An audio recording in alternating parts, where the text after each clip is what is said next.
कार्यक्रम करते हैं, कभी आप युवाओं का कुंभ लगाते हैं, तो आप युवाओं में भी लोकप्रिय हैं। हम सब आपसे स्नेह करते हैं। मेरे पास शब्द खत्म हो गए हैं, और जब एक एंकर कह दे कि शब्द खत्म हो गए तो आप समझ सकते हैं कि शख्सियत नहीं संस्थान आने वाले हैं। आदरणीय विकास भैया को बुलाएंगे, 2-3 सालों में हम उनके नाम के आगे माननी भी लगा देंगे। तो एक बार बोलिए श्री गंगा मैया की, भारत माता की। कि नई हवाओं की शोहबत ने बिगाड़ दिया। आपका स्वागत करने के लिए आपके विकास भैया आ रहे हैं कि नई हवाओं की शोहबत ने बिगाड़ दिया, कबूतरों को खुली छत ने बिगाड़ दिया। और हम भी बहुत शरीफ हुआ करते थे, हमें तो विकास भैया आपकी मोहब्बत ने बिगाड़ दिया। एक बार जोरदार तालियों के साथ आमंत्रित कीजिए युवाओं के लोकप्रिय, हम सभी के आदरणीय, हमारे आदर्श आदरणीय विकास सिंह भोले भैया। जिंदाबाद जिंदाबाद जिंदाबाद जिंदाबाद जिंदाबाद जिंदाबाद जिंदाबाद जिंदाबाद। हेलो हेमंत, बस छोटे भाई, बस रंजुल, सौरभ, हम उस भूमि पर खड़े हैं जहां एक और मां गंगा है और सामने भगवान हनुमान हैं। अगर हमको जयघोष करनी चाहिए तो पहले बोलना चाहिए गंगा मैया की, गंगा मैया की, संकट मोचन प्रभु हनुमान की, प्रभु हनुमान की, पूज्य गुरु जी महाराज की, पूज्य गुरु जी महाराज की, भारत माता की, भारत माता की।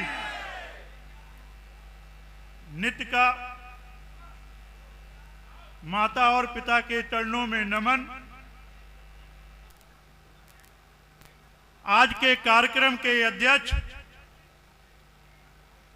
और मेरा व्यक्तिगत सौभाग्य है कि जिनका स्नेह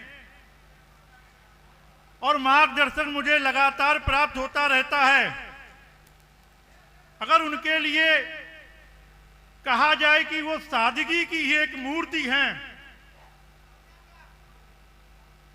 और पूरे विश्व में अनेकों विद्यार्थियों को कि हमें प्रगति के साथ सामंजस्य बनाकर अपने परिवार के रूप में किस प्रकार से रहना चाहिए, जो संसाधन प्रगति ने हमको दिए हैं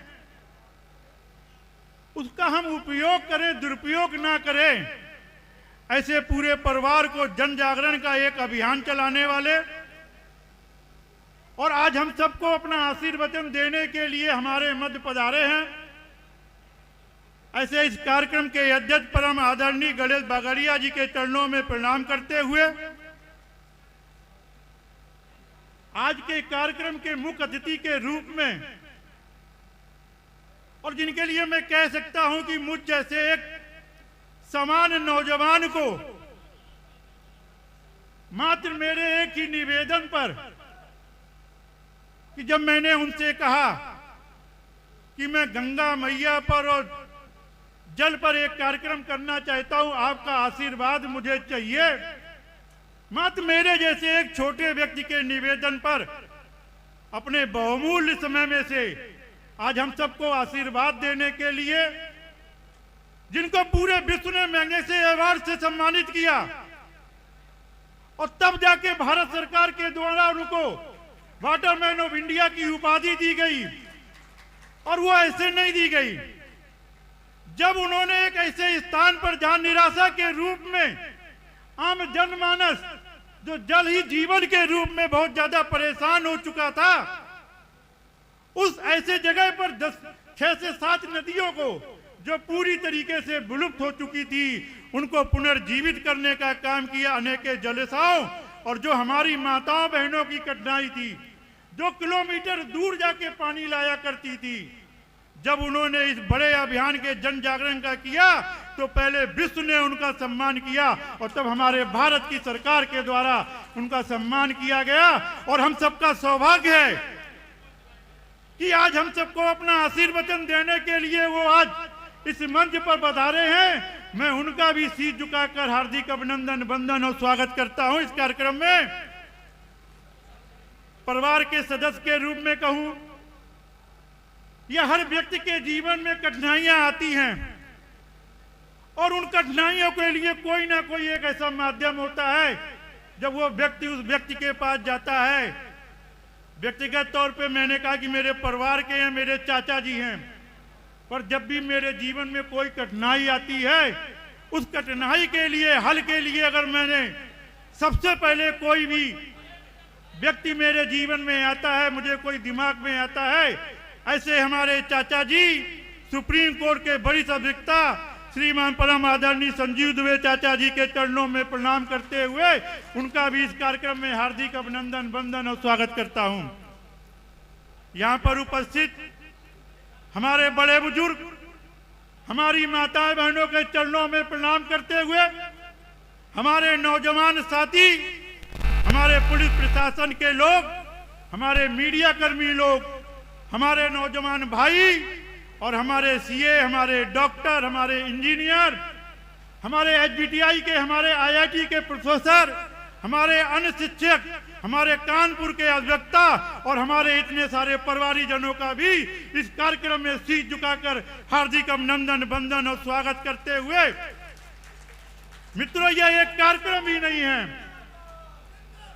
सौरभ नहीं, विकास नहीं, मित्रों ये एक कार्यक्रम ही नहीं है और ये दिन एक कार्यक्रम के लिए नहीं है, ये आज यहां पर उपस्थित एक युवाओं के संकल्प लेने की बारी है। ये वो स्थान है, मैंने पहले बताया, जहां एक और निर्मल मां गंगा का प्रवाह हो रहा है और सामने भगवान हनुमान का संगम है और वो व्यवस्था है जो एक और शक्ति और आस्था और हमारी व्यवस्था का संगम के रूप में आज हम सब लोग यहां पर उपस्थित हैं। यह वो एक स्थान है जो मां गंगा जी बताने का काम कर रही हैं कि मैं कानपुर से बहुत प्रेम करती हूं। पर मित्रों, उसी के साथ एक बात आपके मध्य कहना चाहता हूं कि आपने देखा है बगल के जनपद हो, चाहे बुंदेलखंड की बात हो, चाहे जालौन जनपद के पंचनदा की, जहां 5 नदियों का संगम होता है और जब वो यमुना के रूप में बगल है हमारे कानपुर से प्रभावित होती हैं, जहाँ कानपुर और कानपुर देहात की नदियां रिंद हो, सेंगूर हो, न्यून नदी हो और चाहे नून नदी हो, उनकी भी दुर्दशा की अगर बात की जाए तो हमारी नदियां और हमारी गंगा, जिनके गोद में कानपुर और कानपुर देहात पला बसा है, वो अपनी पीड़ा बताने का काम कर रही हैं और हमसे ये सवाल पूछ रही हैं कि क्या यही आप सबका विकास है? क्या यही आप सबकी आधुनिकता है जिसके कारण आपने हमको पीड़ा पहुंचाने का काम किया है हम आपके लिए? क्योंकि अगर कहा जाए तो नदियां हमारी व्यवस्था की व्यवस्था में रुकती हैं। अगर नदियां बहती हैं तो खेती हरियाती है, अगर नदियां बहती हैं तो हमारा समाज हरियाता है और इसीलिए हमारे पूर्वजों ने आपने देखा होगा कि नदियों के पास ही हमारे समाज का, हमारे गांव का, हमारे देश का निर्माण करने की व्यवस्था की थी और ये नदियां लाखों सालों से इसी प्रकार से हमको अपना भला पोषण करने का काम कर रही हैं।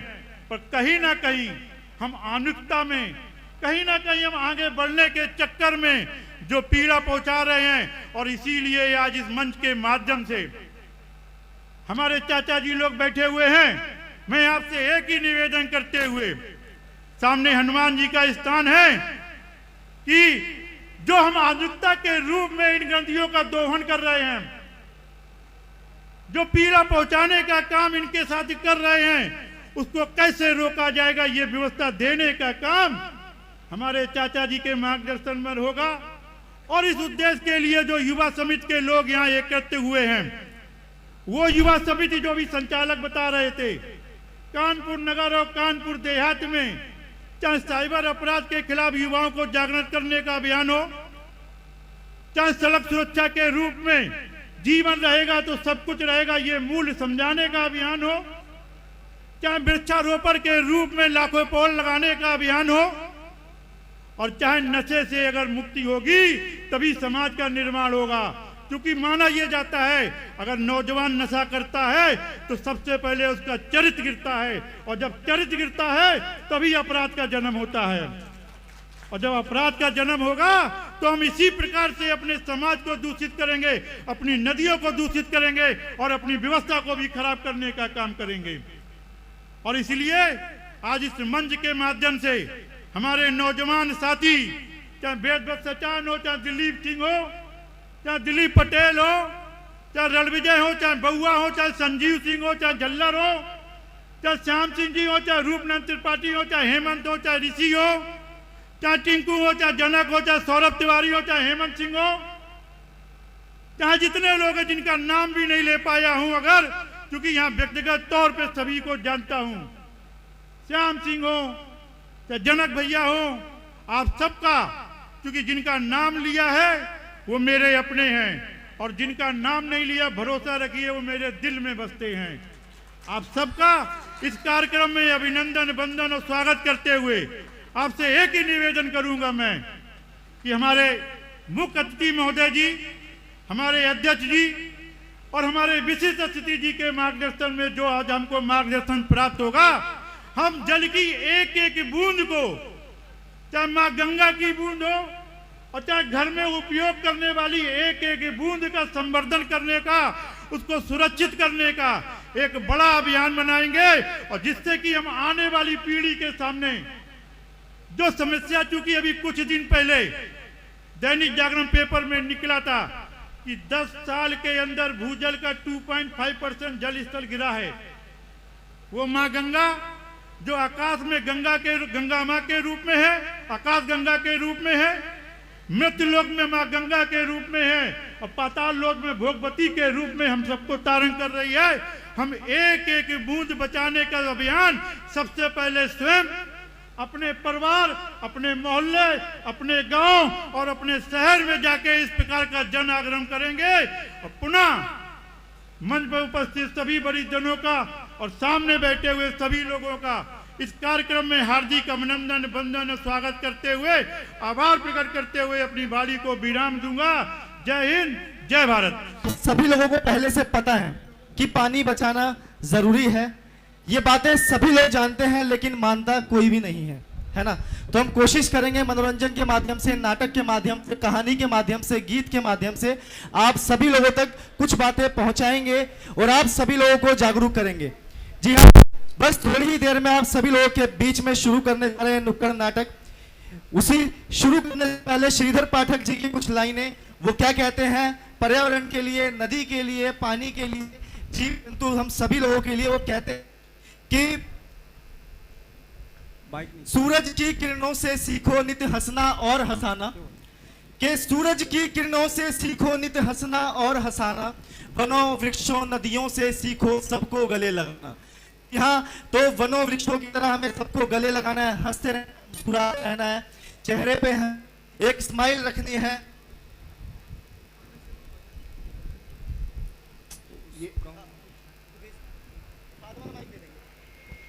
अरे ये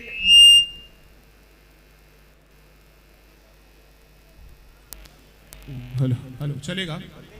विकास भैया के सामने अध्यक्षों की बोलती बंद हो जाती है, तो माइक है ये लो। आ जाओ, ऐसे ही आ जाओ। हाँ?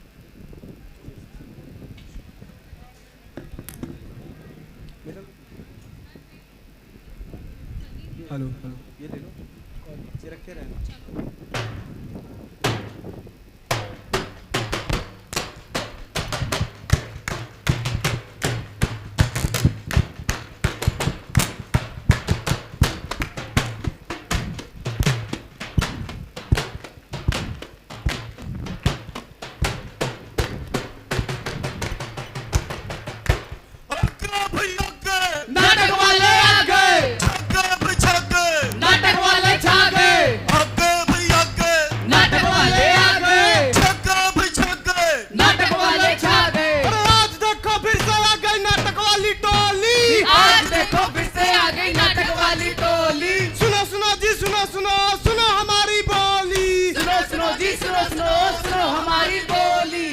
हमने सीखा है, नाटक हम दिखाएंगे, नाटक